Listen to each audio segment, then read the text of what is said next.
If like a 30-year-old single guy If I was looking at 30, where modern women are today, where they're trying to push some modern women into like this, this, I guess, bowl. They're trying to like basically put all women saying, this is what your rights are. This is, you're empowered. You should be, having all these sexual partners. You should, you're a boss, babe, and all this stuff.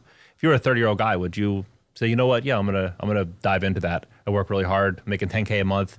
I'm gonna go there, or would you just go to South America? yeah, I mean, so when I was younger, I used to date this woman. She was beautiful, gorgeous, and really understanding. And I just used to cheat on her all the time. And I knew that if she wasn't my wife, and I knew that if at some point she ever cheated on me, I would deserve it because, I did it to her on multiple occasions. But one day I found out that she actually did cheat on me.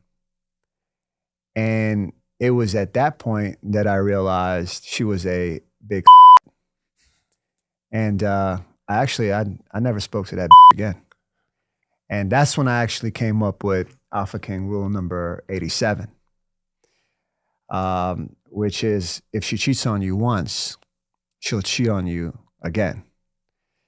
Leave that hoe and wait for the right one to come along. That's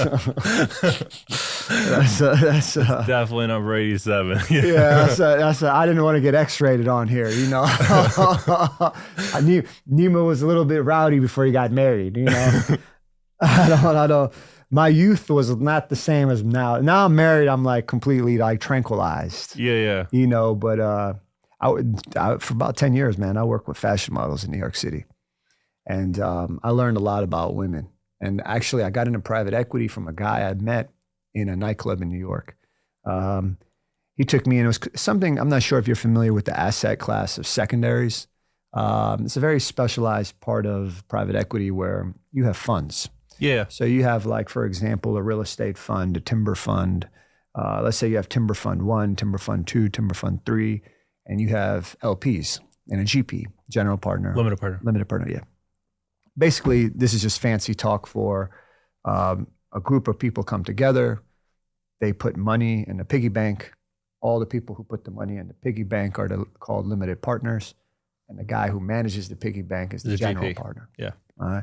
So then what happens if one of the guys says, I want to take my money out of the piggy bank, but he said he would keep his money in there for 3 years, but now he wants to take his money out of that piggy bank, but he just can't without maybe some penalties or fees. But then he finds someone else who will take his spot. That's called a secondaries market in private equity. And that's how I got in. And that was someone I met through nightclubs. So, I worked with in the nightclub business for about 10 years in New York City with fashion models and such, and bringing them out to parties and events. And that's when I learned a lot about women. So now my wife, I didn't meet her at a nightclub. She's like a village girl. She's like a country girl. Parents are still together. My parents are divorced. I didn't have that role model, and that's one reason I like to live in Germany is because I'm near her parents and they're such a good influence. I love her father and mother. The father's like a father to me. I really admire him. He's a successful family man. He's a successful CEO. He's on the board of directors of a professional soccer team in Germany. He's just a guy I admire. Yeah. And I like having that because I don't have that in my own family, and I want my daughter to have two parents. So when I married my wife, I was like, okay, I'm gonna marry my wife. I want a wife that's gonna be a warm, loving, really warm, loving, and dedicated to my child, because my mom loved me, but she was never very warm and loving like my wife is to my kid. And that's one thing that I knew I would never be able to buy. Like, okay, you got a beautiful wife, cool, but is she really, there's a warmth in a mother. That was what I wanted. I was like, I fucked enough models. I fucked enough beautiful women that I was like, all right, I did what I wanted to do. Yeah. Now I'm thinking, I thought this before I had a kid, before I got married. I was like, okay, now I want a woman where what I personally like is secondary. to, is this woman suitable to be a mother? So, for example, once I got married, you know, I never fucked around.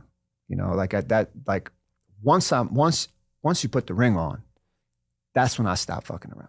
You know, so it's you know, once I got sick, I remember my wife holding me up and standing up after my surgery. I think a little bit later, you know, and I'm not joking around, you know, I'm real serious. You know, I basically prayed and you know, I'm going to be a good husband. If you've enjoyed this clip and you'd like to watch the full episode, you can do so on my main YouTube channel by clicking the video here.